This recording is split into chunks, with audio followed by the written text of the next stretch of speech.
Okay. ElksCentral, August 9th, 2025, following week 10, and the Edmonton Elks are back. The Elks are going to win out. They're going to cross over. Probably going to beat Montreal again.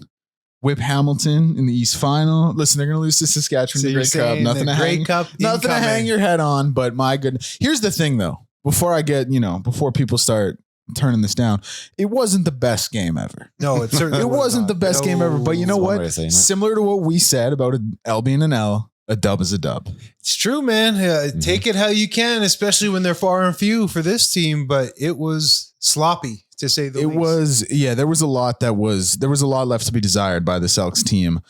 Tackling, obviously, still a big one. Still getting killed in the flats. No run game. Shout out Justin Rankin getting it done in the receiving game. He had 88 yards, 69 yak yards because he had 5 carries for nothing. And again, a total abandonment of it. And Leak? Nothing. They didn't even. Jordan thinks he's just a punt returner or something. No. I'm going to stop you there, man. This team, they got to get better in the trenches. Yes. Their O&D line are not performing right now. Straight up. They won the game, but I will look directly in the camera and say, Elks, your offense and defensive line have to get better. I'm so glad you brought that up. I thought we were going to riff a little bit before we got all serious about it, but you are 100% right. My bad. It was, listen, that right side is trouble for sure on the offensive line. Yes. Now the defensive line, another game, no sacks. Like, I don't know what else is new here, but the offensive line for me, for my eyes, for my money is the biggest problem. And we've talked about it, like when you can't run the ball, and we had harped on Jordan a little bit for not committing to the run game, but you understand it, you get it. How do you commit to it when you don't have a run? Yes, game? When the offensive line is not helping you as a coach. Brother Rick, how you doing, baby? I'm good now. I'm not going to lie to you. I think right before that Terrell Ford pick 6, I wasn't feeling too hot at the time. You guys had nailed it there. The offensive, defensive line, the guys, they can't block and they can't tackle. It's a big issue going forward right now. Sorry, Deck. No, I'm just going to say we got some video. We'll pull it up in a little bit, but there we're watching it back because I think a lot of times, like it's very easy to see the eye catching plays, but when you sit down and watch the line and what they're doing play by play, you could have taken like 70% of the offensive snaps and picked apart the line. Absolutely. We're not going to do that, obviously. We're gonna key in on a few, but there were some big sacks. There were some runs that got blown up. There's one that we're gonna show in a little bit where Krueger pulls as the guard. Slowest I've ever seen a guard pull. Like Javon Leak, I think it was him. It might have been Rank, has to chip. And then this was Sankey's sack. I think he just comes in untouched. He wasn't even supposed to be blitzing on that play. I think he was spying and he just makes a read and says he sees the highway. Yeah, sees the highway. So that's the biggest one. That is the number one thing. Like Montreal had been sliding and they had not been looking good and they got their shit throttled by Saskatchewan. Every game is not going to be, and Montreal actually has a good defense. I'll give them credit there, but every game is not going to be a sliding Alouette team. And that offensive line and the defensive line. I mean, we've been saying it's 8 games now. We've been saying it for 8 games. The defensive line has to be better. We'll keep saying it, but at this point, it's almost like a tiger don't change its stripe. They are, but the offensive line, that's one that really needs a magnifying glass on it because they get torched and they get burned, and it happens way too frequently. 5 total sacks, was it? I think that was the number. Now I'm not going to pin all that on the O-line. Some are on Cody holding the ball. But what I am going to pin is that run game. You're not displacing people. You're not moving bodies. 6 sacks. Yeah, and they're just not moving the bodies the way they're supposed to. And then on the flip side, the defensive line, that's what I really key on because these guys are getting paid. You have a couple of the highest paid guys in the league on your defensive line at their positions. And they are getting displaced too. They're not reestablishing a new line of scrimmage. And I know Robbie Smith didn't play. He's hurt. He's one of those guys that we talked about getting paid. But the inside guys, Jake Seresna, Brinkman, the interior D tackles, they're getting moved back on their double teams. And you just can't have that, man. I'm seeing instantly the defensive linemen are 2 yards back on run plays because they're just getting moved back. And you can't have that if you want to be dominant. Penetration, the most important thing for a defensive line. And there's been none of it all season for 8 games. Like we talk about getting to the quarterback and we talk about blowing up run plays in the backfield. And we talk about, the QB pressures, making him get the ball out quick. that's all well and good. Let's get some penetration first. Like that's step one. Let's just work on getting that. And there's no reason unless everyone on this defensive line fell off a cliff from the end of last season to the 8 games of this season. There's no reason that shouldn't be happening. It's just not. And you can speak to this way better. Like what's the reason for that? Is it between the ears? Is it just you're just getting out, man? Because you wouldn't think they would be. Like I said, all that money's invested, talented guys. It shouldn't be happening, but it is. And it's tough to pinpoint a reason. It is tough to pinpoint because look, these guys all produced last year when they were in Toronto together. The majority of this D line, they got Coach Maxey who came over from Toronto too. So there's some continuity there. I really don't know. There was high expectations, Deck, but honestly, I have no answer, man, because what I'm seeing is not only are double teams moving the defensive lineman back, you got to be firm on those double teams, but they're just not getting off of blocks. They're kind of like Velcro. Yep. Sure, they got a little bit. And on the other side, they're not holding blocks. No, they're not. And they got a little bit of pressure yesterday. They made the Montreal's quarterbacks feel a little uncomfortable, but there's just no finish. Yep. We're not seeing sacks in the pocket. We're seeing them make the quarterback feel pressure and escape and run around. That's good, but there's just no finish to this D-line. This is my thing. MBT is so bad. He's been benched twice now, 2 weeks in a row. Jason Moss came out and said Dane's going to get the start next week. That was the quarterback to get to and bring down. And obviously a big part of that's offensive line too. I get that. And blocking schemes, that's not lost on me. But if there was ever a quarterback you lick your chops at, it was the one you played last night. And you weren't able to do it. And that has to be really demoralizing. With that team missing their starting center, who is making all the calls and checks for the O-line. So that's even more of a reason you think you should feast. And we're not looking to be hard on this team because, again, they won. But you got to look at the opponent. They beat Ottawa, right? A few weeks back, crappy Ottawa team at the beginning of the year.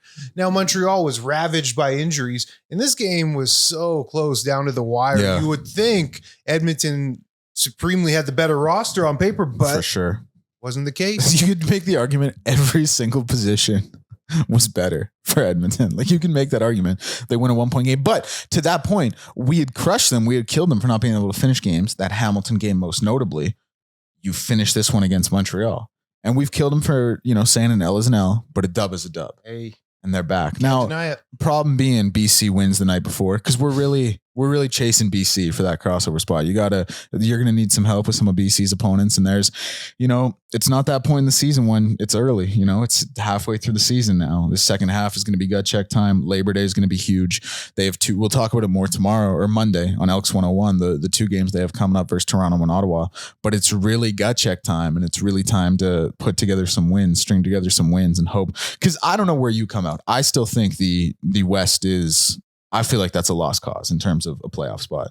Obviously you're not going to catch Saskatchewan. Calgary, we'll see what happens when they get VA back. Winnipeg, I still have enough faith in. It's a tall task. If they go, how many games they have left? They have 10 games left. If they go 8-2, the rest of the way, they'll be 10-8. That's probably. That might be good enough for third. Might be good enough for third, but 8-2 is a tall task when you start 2-6. So, if you're playing for a crossover, you're going to need help. You got to string together these wins, but it starts with what we just saw. It starts with the win with Montreal. It starts with finishing games. It starts with, and Justin was huge on that. I think it was the last drive, 5 minutes left in the fourth. It's the 2nd and 10. It's a check down route. He fights, gets the first down. Keon was big. He made the catch with 30 seconds left for another first down before his touchdown catch. It's players who are, stepping up and who are making these plays, and these plays when you need them to make the plays, finishing the drives. And that's something you say, we had not been doing this. We didn't do it last week and it cost us in a game we should have won. We do it this week in a game. Maybe you can make the argument they don't deserve to win. I think they did. I thought they were the better team. But they do it, they finish it, and now here we are. It's a dub. Now, let me say this. The beautiful thing about sports is, especially last night, it was like a Disney movie, the redemption story. How good does that feel for Cody? How good does that feel for Julian Grant? Yeah. That's a couple of amazing redemption stories. Cody going back into Montreal, who pretty much traded him for scraps. Said, we want Davis Alexander over you. Give us MBT pretty much.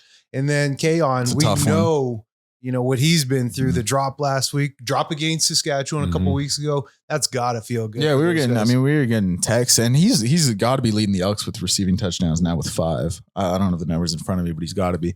But he was a guy, like, we were getting texts into the radio station saying, like, if you cut this, has he been cut yet? Like, is that guy who had all the drops still on the team? I'm like, yeah, he's still there, and he comes in this one. Circle back to those texts now. Obviously has the 2 touchdowns, game-winning one, where he also, by the way, should have been tackled, like, in 3 different instances by the same tackler. Doesn't matter. Breaks it, gets in for the touchdown. But yeah, Cody, man, like, he, in the locker room post-game, he said this one meant a lot. And it does. Like, anytime you get your ass shipped out for the new guy, the young guy. And here's the other thing, like, Cody, we talk about it a lot. Grey Cup MOP in 2023 starts 13 games in 2024.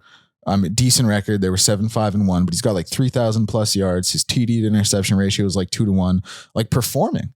And they still say, no, we're going with this other guy. Yeah. I guess we'll take MBT back in the trade. Like, that's we're not even thinking about you anymore. Man. You know what I mean? Send him over to Edmonton. He thinks he's going to come here and be the backup. Goes into the team that didn't want him, that he pretty much just won a Grey Cup MOP for, and is able to beat them on their home turf as a team that's 1-6. While they're sitting there at 5-3, second in the East, who had throttled you earlier in the season. So it's got to feel good. Let me throw something spicy at you fellas. Seeing how Trey just got re-upped this offseason, he's making $350 plus as a backup quarterback now. Cody is performing really well. What do we do? Yeah. What is this club going to do? Because do you ask Trey to take a pay cut? Do you look to make a trade? Is Trey going to be in the future plans? Cody's only 33. I'm seeing chatter online. Do we re-up Cody now? Is he going to be the quarterback for the next 2-3 years? What's going to happen? What do you think, Rick? I think you got to get through the season first. Right? Like, we're halfway through it right now. And if we had to make a decision right now, I think you go ahead and you re-sign Fajardo. You maybe ask Trey if he's willing to stick around for a little bit less, but at the same time, you're looking at the future too. You're sending your scouts out there and you're trying to say, who's up next after Cody? I don't think it's going to be Trey, at least not here. He has an opportunity somewhere else, so you start fresh. But here, I think you need to go Cody for this year, next year, and look at bringing in the next guy. Here's my thing. Like, I still really like Trey Ford. But obviously this season you're rolling with Cody. And like you said, he's 33, not young, but not 39. No, you got to think he probably has 2 years. There's game in there. Yeah. You got to think he probably has 2 years left. Trey Ford was a 3-year deal, I think, right? It was a 3-year deal. I think so. So, then what happens? Like, if you roll with Cody for this year and next, then you go into the last year of Trey Ford. He's sad for 2 years. And there was something to be said for sitting and learning. But Trey Ford. But at the money. Not now. Well, here's the thing. Money too. Money's one of them. But he is sitting and learning, but he's sitting. Mm-hmm. Like, there's a difference between sitting and saying, hey, you're going to take a year. You're going to back this guy up. You're going to learn the offense. You're going to learn the game. You're going to learn the pro game. And then you're going to get the keys. No, he got the keys. And they took him away from him, the job right? Done. So he's sitting. So 2 years of that, and this is obviously, again, like, this is hypothetical. We don't know if it's going to be 2 years for Cody. We don't know what's going to happen there. And this is the other thing. I think I've said the other thing like 4 times now. This is the other thing. What does the trade market look like for Trey? Like, who's going to take him at that price tag? Now, there are some teams with some banged up quarterbacks, but those teams that have their backups in know the system, and I'm sure they haven't been blown away from what they've seen by Trey to the point where they would say, yeah, we're going to go out and get him just for the sake of what could be, because the opposite side of the coin can be so dire, not to, be doom and gloom about it. But so I wonder what a trade market looks for him. He's in a really interesting situation. I don't know. I wouldn't expect he gets moved from the team this year, but moving forward, it's a really, really interesting question. Yeah, Ed Hervey's got his work cut out for him. It is going to be interesting to see which route he goes. I think most people would, like, prevailing sentiment would be to trade him. But again, I just don't know what that contract though. Like, that's a starting quarterback contract. Yeah, that's kind of the issue. And how many trading for a huge contract, but he's a backup player? How many teams would he be the starting quarterback on? None of them? Almost none, I would say. I'm trying to think, like, because with the injuries, you could make some cases, BC, obviously. Not Calgary. He wouldn't be, no one in the West. Yeah, no one in the West. Not Montreal, Davis Alexander. Not Levi Mitchell, Hamilton. Not Chad Kelly, Toronto. Could he? Ottawa? I guess. Yeah, Ottawa over Drew Brown. I kind of like Drew Brown too, but that might be the one. That's kind of like it. And it's like, yeah, and like what is Ottawa's? And Ottawa's 2-6 as well. What's their incentive to bring him in? Mm-hmm. Like he's not going to make you. Ties. He wasn't drafted there like he was here. Yeah, and it's just also it's like he's not going to make you a 13-5 team overnight. Like he probably has just as good a chance as Drew Brown. You know what I mean? So nobody looks at picking him up till they run into an injury. True. Yeah, and that could happen with the Elks. Like Cody. He could, and that's it, right? Like he could be on here talking like he's done. But. Yeah, he could be on the white mud tomorrow. Going 190. All of a sudden, his legs cave in or something. Like you never know. So, but it's an interesting conversation. Something we're gonna have to monitor. But Cody goes into Montreal, gets it done. Really happy for the guy. Like Cody is like the nicest guy, pro's pro, loves his team, like goes to bat for his guys. And you can tell how much he wanted this one. Yeah, he's a leader 100%. And you can tell how much he wanted this one. And it was evident, like I said, it was evident by, how he was reacting post-game in the locker room. Coach Killam as well. Another guy who wanted it. He was really, really fired up. He didn't want it. He needed it. Coach Killam. They're frustrated. Yeah, he needed that, man. Take one of those monkeys off the back. There's still a few there. What this is, something the panel was bringing up a lot after the game was, the difference between 2-6 and 1-7. To me, that's not that big of a difference. You're still pretty fucking bad. Yeah. Like that's a pretty shit record. You know what I mean? Like 3-6 feels a lot different than 4-5. Yeah. I get the math is one game in both scenarios. That's not lost. Bit of a math guy, not a big deal. That's not lost on me. But like 1-6, 2-7, or sorry, 1-7, 2-6, you're still pretty far away. You know what I mean? Like if you were 1-7, because you played the game, if you were 1-7, how different would you really feel if you were that versus 2-6? Yeah, honestly, not a huge difference. Yeah. I'd probably just be a little more selfish personally for my own stats. If I was 1-7. That's what I'm saying. The one thing there's hope though. At least the team can see that there's some hope. That's what I was going to say. Like, do you see that out of any players?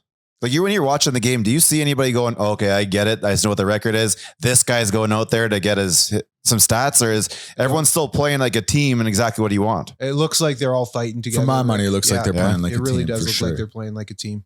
Yeah, for better or worse. Yeah, better for now. Yeah. The only who also got a little bit more involved in the offense yesterday was Curly. He was getting some touches. Passes, he was trying to put the moves on a little bit. He was getting involved. So that's great to see when you got a guy with that price tag, obviously. But yeah, like I don't know. Overall, I feel like when like we were pretty high on them when they lost to Hamilton last week, and we're being a little hard on them now. Maybe that's just going to be the MO of the show. But like I come away from this one feeling good because I thought they played really well against Saskatchewan. I thought they played really well against Hamilton, should have won the game.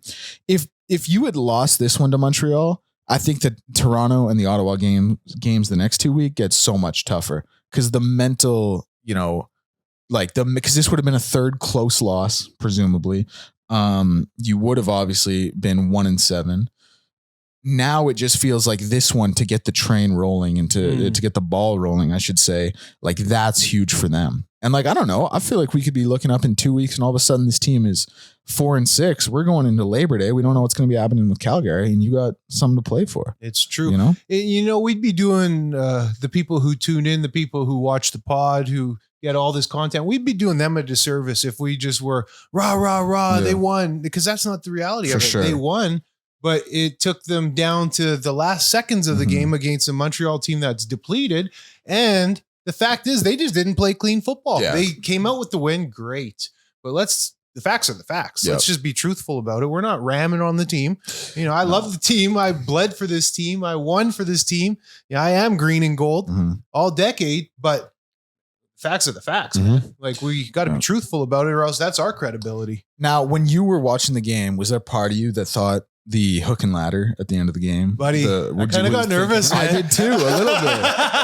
I was kind of a little bit. I thought, wow, this is going to happen. I had already tweeted by that point, like Elks are back. We're crossing over.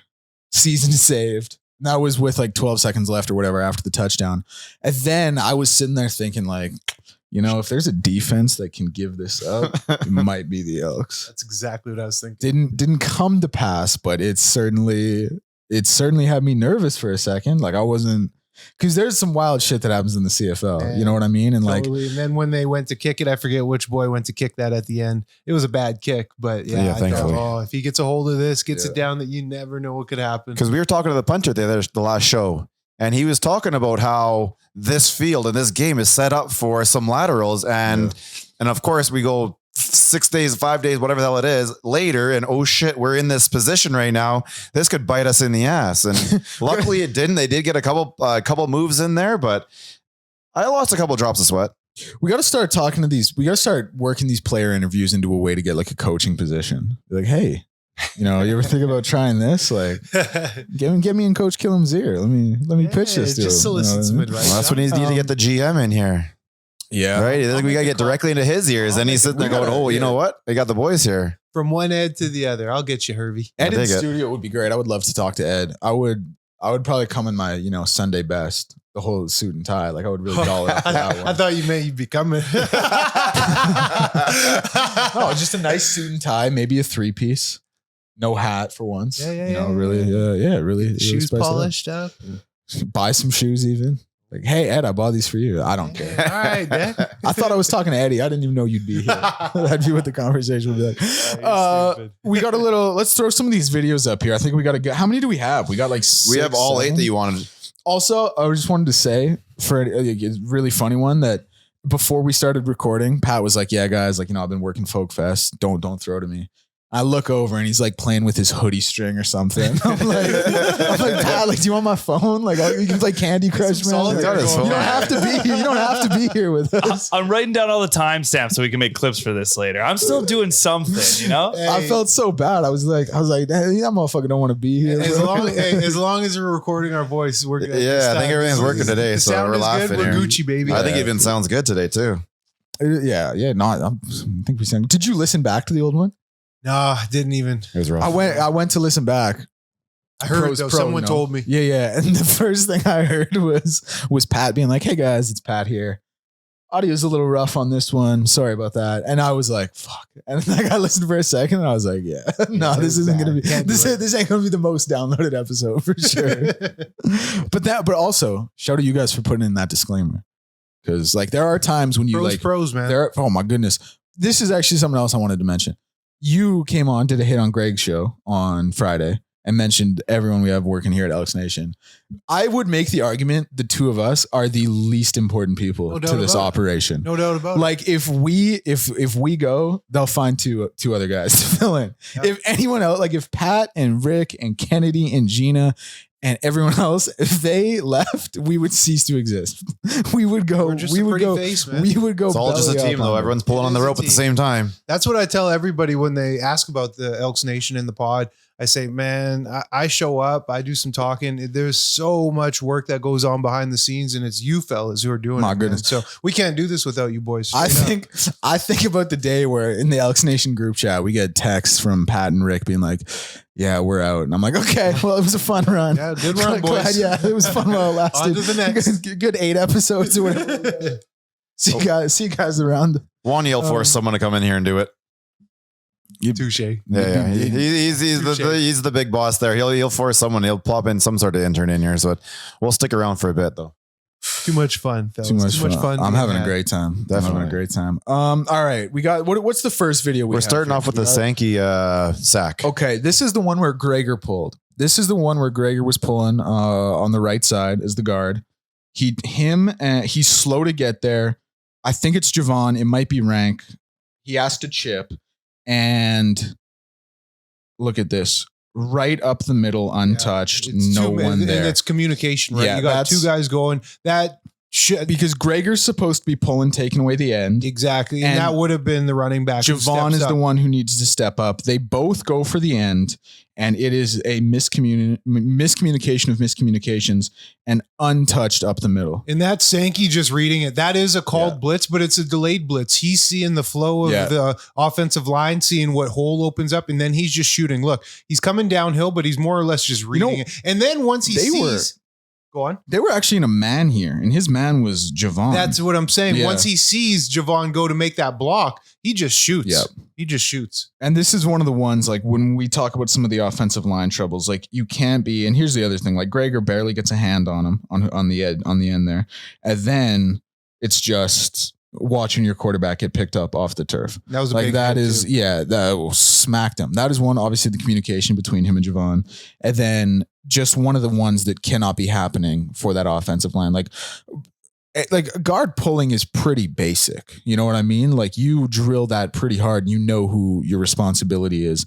You got to get there. The other side of the coin is Javon needs to know that he's got to be the guy who's taking that free fire guy. Exactly. He's got to be the one to step up in the hole there. And listen, taking that hit fucking sucks. Yeah, it does. That shit ain't fun, but you got to do it. Like, that's your responsibility. That was one of the ones that jumped out to me on just really, obviously poor communication, like you mentioned, but just sloppy blocking scheme, sloppy offensive line play. Yeah. What do we have here for the next We got the Rankin pass here. So everything's in order. Okay, perfect. This one here, this screen to Rankin. What I loved here from Justin Rankin is he lets his blocks develop. Yes, he follows his offensive linemen. A couple of the most athletic O linemen in the league too, with Yep. Mark Corte and David Beard running down there. And he's letting them set up. That was the thing I saw that he, wait for it. When he gets it behind this big fella here, he's going, he's waiting for him, right? See, he's like, you got to slow down. You got to slow down and let your blocker block for In you. that hesitation, gain him an extra 20 yards. Yes, 100%. Like, that is great. First of all, like you said, great by them to get downfield, be in that position to make the block there. But unreal recognition by Justin Rankin. Sometimes players will have a tendency to try and be the hero and to try and or not try, but to not let that block develop, not follow their offensive lineman who's blocking downfield. Because here's the other thing, like, offensive linemen aren't supposed to be 15, 20 yards downfield like this. You know what I'm saying? Like, it's not a play they're comfortable with. It's not always a play they're the most adept at. So sometimes you have a tendency to just say, I'm going to be the hero. I'm going to go out here and make a play. He didn't do that. He let the blockers get there. He followed his guy. And like you said, it got him an extra 20 yards. Great play by everyone involved. Hey, shout out to Coach Maximic too for the play call, because that was executed to the proper side, to the left side. You can't run that screen pass on the right side with McKellar and Boyko. No. They don't have the athleticism to be running 30 yards downfield. So that's really nice utilization of his players in the scheme. Because I've played against David Beard. I haven't played I played with Beard and against him. Never played against Cordy, but I know they're very athletic. Yeah. That's what I've always been told. So use your athletes and put them in favorable spots. And Maximic did that there. And those are guys 100%. that want to do something, right? Like, those offensive linemen can just give up. You get the initial block and you're good. Yeah. They went down the field and they were looking to help the team move down the field. And Beard and Corte as well are two guys who, generally speaking, have been pulling their weight at the offensive line. The offensive line hasn't really been given flowers, and respectfully so. I mean, you look at the last 3 games, Cody's been sacked 15 times in 3 games. But Beard and Corte are two guys who do their job, really good at what they do, haven't been getting the recognition because of the totality of what's been happening there with the line. But I thought it was, I really wanted to highlight what they did on this one, because I thought it was a great job by everyone involved. Well said, Dick. All right, what do we have? We got the pick 6 here. Okay, this is hilarious. So let's just let this one run. Booty throw. This was, quite honestly, one of the worst throws I've ever seen in my life. Yeah. This was a bottom 3 worst throw I've ever seen. I'm so And you glad know what? Tyrell caught that. Yeah, I was could you worried about imagine? that too, man. Like, that's one of those ones where no one's really stepped up and made that play this year, right? That's one of those ones where it kind of bobbles in his hand, and the way this year's gone, that hits the turf. He's letting them know too, huh? Oh yeah, I love that. The point of the QB in the wave. Sometimes when a receiver breaks on a ball, I always like to watch the play back and think about, if the quarterback had pumped that out route and then gone over the top, is it going to be a touchdown? This one wasn't. This one, he had nothing here, accept the worst throw I've ever seen to the wide side of the field against a guy who is known to break on balls like that in Terrell Ford. Here's the other thing though. Terrell didn't even break on that ball. No, he threw it. That shit was did you ever see Bad News Bears, the remake? Did you guys see Bad News Bears, the remake? Yeah. You remember when like the dick coach is like his kid's the pitcher and he like pushes him at the mound, and so his kid goes up the next pitch and he throws an underhand to the big kid and just lets him bomb it, go yard. That was what that looked like from McLeod Bethel Thompson. He was almost like, here you go, Tyrell. Have fun, buddy. Obviously, there was a miscommunication there. Like, that's a broken. That we should say that as well. It's clearly a broken play, but who messed up? That's just it. You'll never know, right? We'll never know. Yeah, clearly, it's both of them probably to a degree. I think probably it was more on McLeod just based off the reaction from Coach Moss in terms of yanking him. He didn't see the field again. Yeah. So I would imagine, not like he had the best game leading up to that, but I imagine that's probably more on McLeod than anyone. Yeah, but I was really excited to pull that one up because obviously anytime you get we've been harping on him. This was a little different because this wasn't like, listen, this is a pick 6. That's 6 points on the scoreboard. That's a free 6 points. This wasn't like a traditional takeaway, if you will. You know what I mean? Like this was a gift on a silver platter. This was given to him. And it's awesome. It's fucking 6 points. That's great. But like this one was tossed up and just given to Terrell on a silver platter. He made the most of it. You have to, but still. It was so incredibly needed too. Cause at that point, what was it? 10-1, nothing generated for the double E. So that play going into half, because if it's 10-1 going into half, or even if Montreal what was the score at that? Do we have it on there? It was 10-1. It was 10-1. Okay, yeah. Like nothing was happening. And if Montreal even gets another first down, they're probably in field goal range going into half. So they could even get more points. So that I thought it was 13-4 or 11-4. Was it not? Pull up the video for it really quickly. Yeah, 13-4. Okay, yeah, because I knew when. But still, it doesn't matter. Nothing generated. They got a field goal. Nothing was happening. Drive stalling. Yeah, again, stalling. You weren't moving the ball up and down. That was the TSN turning point. Because that got Edmonton right back in the game. 100%. All right, what's the next one we have here? Now we have the touchdown by Montreal. Yes, Speaker? I wanted to talk about this one because I wanted to talk about the coverage. Chalin doesn't help as the safety underneath. He should have been deeper. Oh, this is the wrong one. Yeah. I was thinking of the other touchdown. This is, I'm sure I asked for this one as well, but why did I ask for this one? Let's watch this one. Montreal. This is an old clip. Oh yeah, it's an old clip. Look at what are we doing here? Edmonton was never up 17-6. That's a good point. I was about to break it down anyway. Okay. But the one I had thought of was it was a man set, I believe, and Kobe obviously had the slot was just running a post, but Kobe needed to be tighter to Seeker. He essentially let him drift, thinking he had help underneath in Chalin.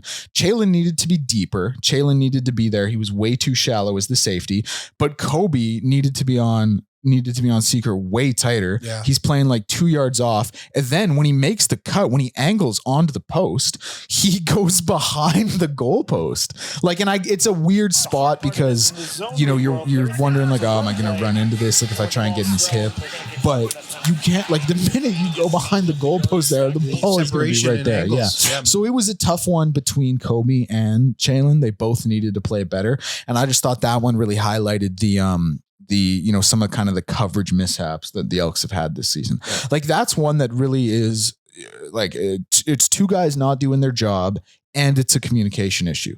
Like sometimes if you have one guy not doing his job and he gets beat, that's going to happen. It's pro sports. Sometimes, like whatever, but to have two guys do the wrong thing and to not communicate it properly, like that's what really hurts you. And like it leads to 6 points. Right. Yeah. So that was one I wanted to bring up, but that's okay.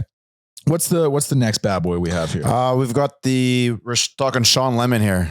Okay, yeah, this was a that old dog still making plays. Yeah, this was another one. He comes through on the right side. Watch the right tackle, Brett Boyko barely gets hands on him. Yeah, it doesn't even. That was just that's Lemon's typical move. That was Krueger. Sorry. Just complete. The barely gets hand on him. He ends up on top of him. That's on Ivy. That's on Ivy. Yeah. He just got beat. Yeah, he just beats him. Wait, am I? Hold on. Yeah, that's left tackle. Yeah. Bottom of the screen.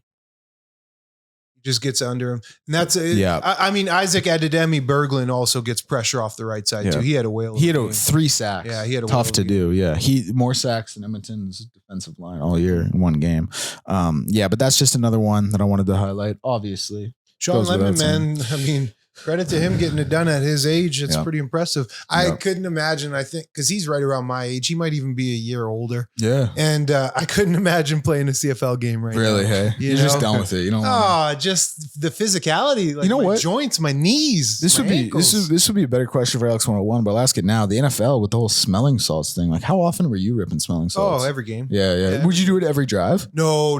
And I heard that's what George Kittle does. Yeah. But no. Levante David as well. He said he's taken smelling salts every drive of every game for 13 years. That's wild, man. Yeah. That's wild. No, I would rip them at the beginning of a game and at halftime. Yeah. We would put like 3. We'd crack the little packs, put 3 in a Gatorade cup and just knock you off the feet, man. Have you guys ever taken smelling salts? Yeah, I had a couple of buddies of mine. We were doing them during the playoffs all the time. It was it was weird. They're strong. It hits you like right? There's some strong ones out there. Yeah. It hits you like. Have you ever taken them, Pat? Yeah, my friends are dumb enough to do it. Damn, we all do. Okay, shit. Like a beer league hockey, we're ripping smelling salts for no good reason, but I mean, they're crazy, man. Yeah, they hit like if you got to hold them like the perfect distance from your nose. Can you get right up there? Just I feel like burn you your shot brain in the head. Yeah, it's crazy. Yeah. They're crazy. But yeah, so I wanted to ask you. That's one of the things I wanted to ask you. Like, how if you didn't have those smelling salts, would it be a noticeable difference for you? No, I wouldn't. Yeah. It wouldn't be that because I'm still hyped up regardless. Yeah, it's you got to be ready to roll.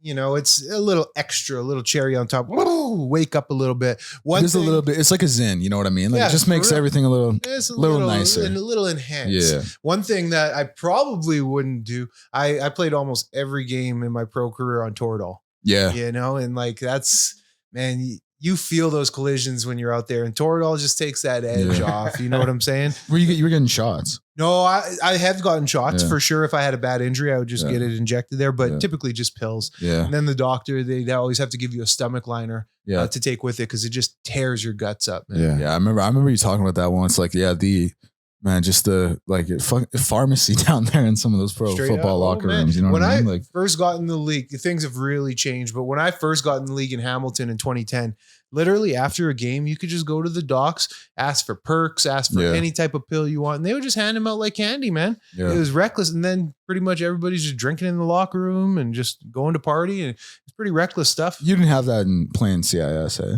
No.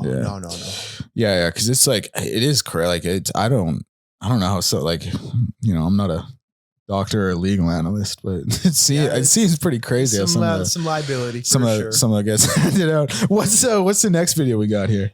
If the other play was the TSN turning point, I think this is a massive one too. This is another time that we actually get the ball back after kicking it and essentially giving it up, right? We did it last week with the punter and he went down there and got it back. This year, a little bit luckier.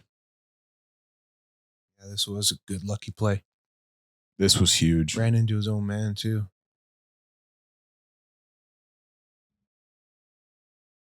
Good net cast by the coverage team. Yep. That is so huge. And then they actually get a touchdown. Watch the team when he kicks it. Just watch all the white jerseys space out. That's what I mean by the casting of the net. They all just space out for coverage, which is really good. Yep. Because listen, no disrespect to anyone who's on field goal. There's some slower guys out there. You know what I mean? That's the biggest disadvantage is this play right here. A long field goal because you have way more athletic personnel on the defensive team right now receiving the ball. And then you got like 6-7 O linemen out there who have to get out and cover. It is a huge disadvantage. And Tice had already had the punt return touchdown to this point. So he's feeling himself a little bit. Like, he thinks he's going to go out there. He's going to get another one. But yeah, this is huge because they steal this possession. And then I think, do we have Kaon's touchdown here? His first touchdown? That was a huge stealing. Because this is how you execute a second and short play. Oh, this is the game winner. Was that the winner? Yeah, that's the game winner. That's the second one. Huge as well. We'll talk about that. But his first one, it was just a perfect. It looked like it was a set that was really supposed to be ran out of the pistol that they ran out of shotgun. I don't know if that's true or not, but it looked like it the way the play was designed. Like it looks like it's supposed to be fake handoff. This is the game winner there. It's like the fake handoff and then roll. And then you have the man who leaks out of that big. With this BC game winner, though, set. if we can run that one back, if you don't mind. Mm-hmm. Talk about the fight, Deck. Like, My goodness, I know. Fight in Kaon? Yep. He was hungry to score. This is what I'm saying. Like he should have been tackled there, there, and there. Yep. He should have been tackled 3 times on that play. Now the third one, maybe he gets the ball, he breaks the plane anyway, but he should have been brought down. And here's the other thing. This is what I kind of clocked about this one. They were not trying to score on this play. This was strictly for the first down. Cody thought when he threw that ball, he was going to get tackled at the point of impact and they were going to go out and have a chance to run another 3 plays. Like he doesn't really lead him. No, he doesn't. He throws it right into the bread basket. Completion. Yes. And he actually, but I would love to talk to Cody about this, but because by my estimation, I think he probably thinks he threw it a touch late too. He wanted to let it go a second earlier to make sure it gets there, make sure it gets where Kaon's going and you get that first down. But doesn't matter because Kaon fights through, gets into the end zone. They were running a cover 0 there, and that's ball game. And huge for Kaon because he was, we had talked about it, and other people had brought it up. The whole league talked about it. Yeah, man. He'd been targeted 35 times coming into the game, had 16 catches or something like that. Like the numbers, he was getting into the end zone. One of it was on that broken play against Saskatchewan, but the numbers weren't eye-popping. It was garbage time. And, he gets this one, comes out and essentially wins the game for the Elks. Because like that, there are receiving touchdowns where it's the quarterback makes it happen and the receiver makes it happen. And this one was one where the receiver makes it happen. He gets the ball kind of late by my estimation. Probably should have been tackled, but he's fighting through. He keeps the legs moving.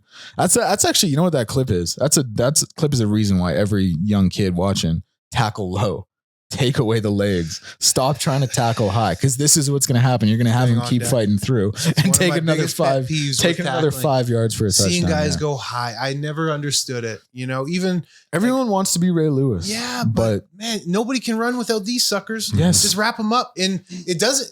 We talked earlier about how tackling sucks in its mentality, but honestly, it's not that hard of a thing to do to just honestly hug a guy's legs. It might hurt a little bit, but it's not that hard thing to do. Wrap, get your head on the outside, drop, take away the legs. And roll. Yeah. Can't run without the legs. And guess what? If he doesn't go down, you got 11 guys coming. Yeah, I was going to say, just grab him and hold him. The rest of the guys are coming. The rest of the guys are coming. Let the cavalry arrive. Yeah, I was always a guy who tried to ankle pick. Because I was like, I always just had a fear of getting trucked. So I was like, I ain't going chest to chest. I'm breaking down. Low man's winning. I'm getting those legs, and my flow will be there if it has to be. Yeah. Collect a quick stat.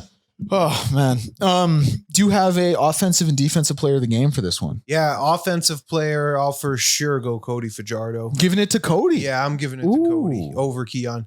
Because who would you go? Keon? I'm giving it to Keon. Yeah. And I get Cody. I get Cody obviously getting it. And only because he battled all game with virtually no help, no run game. His numbers were really efficient. Yep. At one point, he was 12 of 14, 100 and some odd yards. Like he was really efficient. Mm-hmm. I just felt like he didn't have a ton of support out there at times in the game, but yet he battled and kept his team in it. Yeah, I agree. Rick, are you going Cody as well? Karen, are you going? You know who was a sneaky one who I doubt either of you will go with? I'm not going with him either. But Justin Rankin, like to not be involved. That's where I was going. That's where I was going. I think he just comes up with plays when the team needs it. Right? There's a bit of a flat tire out there. The ball gets in his hands and he drives and he finds a way to create some momentum and keep the offense rolling.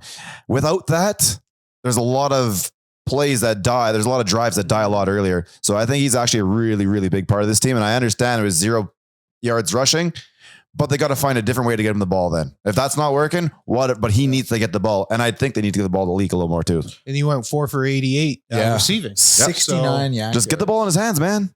He ain't fun to tackle. I really think Justin's a playmaker, and it has to be so like when you're the RB1 and the team and you have your longest carry of the game is 3 yards. Your final stat line is 5 carries for 0. Like it's so easy to get out of the game and it's so easy to just kind of check out. Exactly. But to still be that effective in the passing game, lead the team in receiving yards. And actually that's another thing. Like it was a testament to a lot of these guys because Curley had 5 catches for 50 yards. Benjamin Victor, who had been on the practice squad 2 weeks ago, he had 4 catches for 48 yards. First down. Yeah, he did. And he was trying to put some moves on at some point. Kaon, obviously 5 for 45. Arkell Smith with 4 catches. Stephen Dunbar with 4 catches. Like the ball was getting spread around. Shout out to all these guys. But Justin was the guy. 4 targets, 4 catches, 88 yards, 69 yak yards. A lot of it came on that screen for sure. But who cares? Like that's a big play when you needed it. Like people might say one play, take that play away. What's the stat line? Okay, that play was huge for them. Like that play put them in scoring position. So yeah, Justin, like to not be involved in the running game as the RB1 and still find ways to get involved in the receiving game is huge. And like I said, man, I think he's a playmaker. I want the ball in his hands more. I like his game a lot. To a point that Rick had made earlier today, I think that this locker room actually is full of high character guys. Yeah. Guys who aren't quitters, guys who play for each other. I really believe that. You can tell that just the way their body language is, despite being down, despite going into the game 1-6, you can tell that it's full of high character dudes. Yep. 100% guys who want to win. Like no one wants to be. No one's throwing in the towel, and that's the important thing, especially with this fan base. This fan base wants to see them go out there and put forth an effort and not throw in the towel. You don't throw in the towel, I promise you, the fans will be there. Isn't that just typical Edmonton? Like it doesn't always matter if you win or lose, but just put forward a damn good effort, and that's gonna be good enough most nights. Yeah. You know what I'm saying? Especially right now with what we've had in the last 5 or whatever years. Exactly. Speaking of Edmonton, City of Champions back. Elks win, Riverhawks win, Stingers win, trifecta. The summer trifecta. Riverhawks win their playoff game. Stingers, they were going to make playoffs anyway, but they win.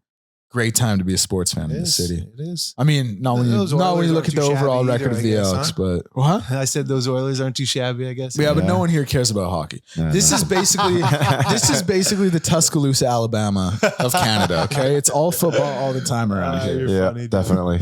My offensive MVP talked about it. Keon. Do you guys have a DPOG? I think a little bit tougher. Well, I mean, because of the one play, but I'm going to go away from that one. I'm going to go back to Cordell. I think the dude's out there. I know 6 tackles, led the team. But he's just finds a way to make tackles when you need it. And he's almost doing what Rankin's doing on the offensive side of things, but he's just making tackles when the team needs it. Mm-hmm. It's a good one, Rick. This game, this game, no one really, like most games, someone stood out to me as a clear defensive player of the game. No one really did. Like Noah Taylor had a huge tackle for a loss on that one. I think it was a screen as well. Yeah, that was huge. No, like Kenny's always flying around. Cordell is a great shout. I think he led the team in tackles this game. He led the team. There you go. Led the team in tackles this game, was flying around. I guess, I don't know. Like for my money, anytime you put 6 points on the board as a defender, you probably got to be my pick, but I can't. Like, listen, man, I'm happy the secondary finally got a pick. I'm happy it turned into 6 points, especially in a game where you won by 1. Like, again, not math guys, but you don't have that pick 6. You don't win the game based on the final score. So you got to give it to him. But I can't reiterate enough how that play was so, like, I cannot believe the throw MBT made there. It was a gift. It was 12 yards short of his receiver, and it floated in the air for 6 seconds. Yeah, it was a gift. Take him when you can get him, though. I mean, I've had times when the offensive linemen in front of me just both go separate ways, and it just the sea parts like the Red Sea. So it opens up. So it's like, take what you can get. It was obviously a mistake, and hey, he's not asking for forgiveness. Yep. When I've had sacks like that, man, you better believe I'm counting those sacks just like a normal sack off a good pass rush move. 100%. Take what you can get. I'd probably say Tyrell would be my defensive player of the game too. One thing, and I don't want to harp on the guy, but I saw Joel DeBlanco miss a lot of tackles yesterday. Yeah, like a lot. I was going to ask about him because people were tweeting at me or tweeting at ElksNation and saying like, what the fuck is Joel DeBlanco doing out there? I was going to ask you. I'm going to let you riff on it a little bit because I'm glad you brought it up. I was going to ask, but he was a guy who he made some, miss some more. Yeah, they got a few first downs throughout the game yesterday, just off his missed tackles alone. It looked like he was just not wrapping up. Yeah, he was going in, getting contact, but then just getting shed off of it really easily. He wasn't out there playing with physicality. He was more oftentimes the nail than the hammer. Yeah. And that was kind of tough to see because he's getting a lot of good burn right now, being a starter right now. And you would like to see those steps forward because he is coming off a game where he had, 9 tackles recently? Yeah, something like that. Yeah. So he had a bigger game. Led the team, I believe. Yeah. So you could tell it wasn't his best performance for sure. Too many missed tackles. Not just him, though, overall as a whole. Is that a confidence thing, you think? It's more of a focus thing, I would say, Rick, to be honest. Like, when you're going in there to make that tackle, I mean, you can't be lacking the confidence because you're already there. You're going to smack a guy. Yep. Like he was at the point of contact, right? He was doing the right things. He was in the right positions. Now you got to focus and finish and just get a guy down. There's been so much we've talked about just individually, collectively, as units, as a team. They're just not finishing plays enough, you know, and we're seeing other teams finish plays against them. It is tough for Joel a little bit because like when Nick comes back, there's kind of no way he can stay the starter. Like there's no way he can win the job. Like no matter how good he plays, he's not starting over Nick Anderson. No. So when that's the case, like if you're making those plays, you're getting, you know, a lot of respect and they're looking to work you in on packages. They're looking to get you some time, even though you're not going to be that guy. But when you're missing these tackles, it's just, oh, I can't wait till we get Nick back. And when we do, boy, are we not looking back. Well, so it's a tough spot. Game film, the game tape, everybody sees it across the league. Yep. And that's your only resume. And that's what people judge you off of is the tape that you put out. It doesn't matter how good of a guy or you are in the locker room, how much of a captain or a leader you may be. Yeah. The game film is the game film, and the eye in the sky never lies. Yeah. He's a kid, right? Yeah. He's just was drafted last year. I think he's a little bit older. Yeah. He's not. He has a kid. No, he is a kid. He's young, right? This is his first year. I think he's I don't- 20s. I don't mind seeing that so much out of the youth, right? Like now next game, you have something to try and fix. If this is coming off a guy who's 29, 30, 31, you can't be making those mistakes. Concern. When you're a young guy, whatever, you kind of expect this from rookies or second years. Yeah. Starting. Yeah. Let's build this guy up. It's not going to be perfect right off the hop. So I'll give that one a little more leeway than I would like a solid vet. I get, I'm with you on that, Rick, for sure. There is some validity there. Where I would counter is you've been playing football your whole life. That's you fair. are at the pro level. You better damn well know how to tackle. You got to make a play. Yeah. And like tackling as a linebacker is what you do. Yeah. And when you're just getting bounced off tackles, it's a tough look. Yeah. He is. Yeah, he is. You know, he's born in 2000. He's listed 5'11", but he's short. Like he's a small guy. Like he's shorter than I am. Really? Yeah. I mean, he's obviously strength Stacked. is a little different. Yeah. Like he's built like a brick shithouse, but he's a small guy out there, but he plays big. He does. That's what I was working around to saying. does Like he play plays bigger than he does, but yeah, he's shorter than me, and I'm not like the tallest guy in the world. Not that matters. Best defensive player on the team. Like we ain't trying to harp on. Like, listen, me and him, we're in the short Kings club. You know what I mean? Like neither of us are You got 6 a tall feet, queen so. by your side or what? Yeah, she's like 5'8". She's like 5'8". I'm like 5'9". Props So you up. yeah, no heels though. But she doesn't like wearing heels anyway because she doesn't want to be too tall. She tower over you. 100%. Yeah, or anyone really. I would hate. Like I feel like I would hate that if I was a lady and I was like a taller lady. Like I don't think I'd want to wear heels. Yeah, I mean that's why they always go for the tall men, right? Yeah, You that's see true. the tall ones with the basketball players. I was a short basketball player. Nice hooper though. We're putting them in, huh? I was Steve Nash out there. I was just dishing. That was literally who I patterned my game after because it was just a white Canadian who ran around passing the ball, could shoot it a little bit. Had some handles. I had decent hands for sure. I was like a point guard's point guard. I was like, just think of a white Like a point guard. Stockton. That's who I was going to say as well. Think of a white point guard and you're like, okay, I bet Declan played like that guy and you'd be right. That was all I did. Did we miss anything? Anything you guys want to touch on? I think we got it all. Any notes you guys had that we weren't able to get to or anything like that? No, that's pretty much it, man. That's everything I had written down too. I will say this. I was very happy with how they played that fourth quarter. I think that fourth quarter was much different than the first three. I think that fourth quarter they came out there. I don't know if it was a confidence thing or whatever it was, but they came out, and if they play like that all the time, I think they're going to be fine. But that fourth quarter is a big win for me. That's very well said, man. Very 100%. Yeah. Okay. Back with Elks 101 on Monday. This was fun. I like that. We'll try and the brass has been getting on me for a little more segmented structure for it. So we'll come back on Monday with a little bit, like I said, a little bit more structure for that one. Have some fun with that. But no, I think this was cool. If we don't have anything else, no, I don't think so. Hey, at the end of the day, as much as we harped on it, a dub is a dub. 100%. They got it. Yeah, 100%. Shout out Kaon. Shout out Cody. Cody Fajardo, revenge game complete. You got one, Cody. We love you. Okay. Get the haters off your back too. 100%. 100%. Okay. This has been fun. Thank you so much. We appreciate it. And we'll talk to you on Monday.